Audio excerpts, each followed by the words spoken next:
And welcome back to Chicago, live from the Nature Boardwalk here at the beautiful Lincoln Park Zoo. And with a big week ahead of us, we are so thrilled to be able to bring in Marquette University Law School Poll Director Charles Franklin back in Madison. Charles, great to have you with us. Good to be here. Well, Charles, as a political historian, a political scientist, if you will, let's put your professor hat back on for a bit. When you think of Chicago and the Democratic National Convention and the history here, there's some real significance to what happened here in 1968. What are some of your thoughts? 1968 revealed these deep fissures within the party, the divisions between the Johnson and Humphrey party and the Robert Kennedy had been killed at that point, but the McCarthy wing of the party.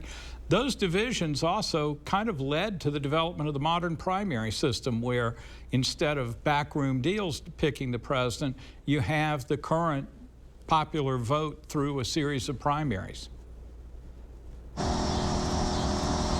Charles, for those who haven't seen recent polling on this, we know Wisconsin is a very crucial battleground state. So what are the numbers looking like now?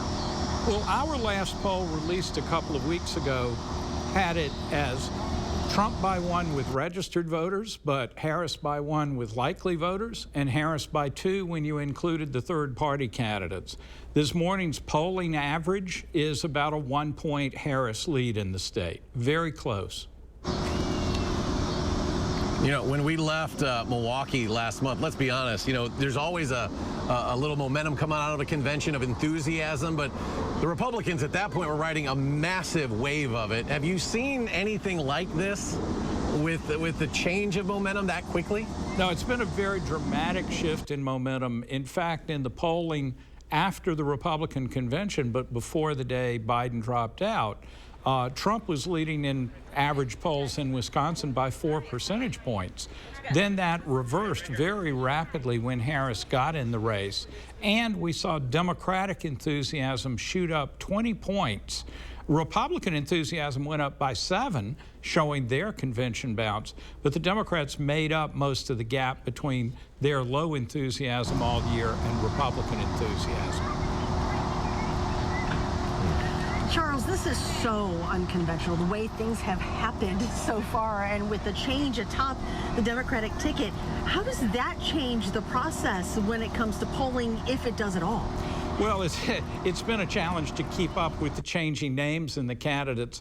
Right now, I think with the public still getting to know Tim Walz as the vice presidential candidate, and for that matter, still getting to know more about Kamala Harris, I think this is a convention where it's more important than usual for voters to hear what the candidates are saying, learn what issues they're emphasizing and what they think they'll do about them.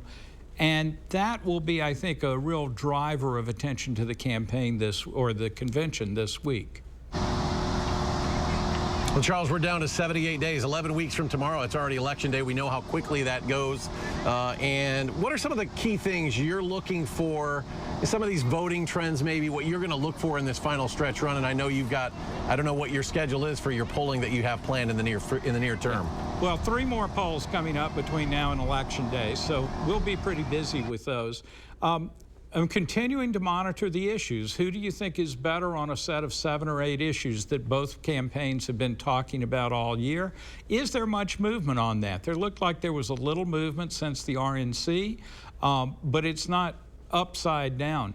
But how people perceive the candidates, that is shifting. Harris is perceived quite differently than Biden. So those are things to pay attention to. And finally, what groups seem to be really on the fence for how they'll vote? We'll watch that all the way to Election Day. All right, always great to have you with us, Charles. We really appreciate your insight, and we look forward to the numbers that you provide for us in the weeks ahead. Thank you.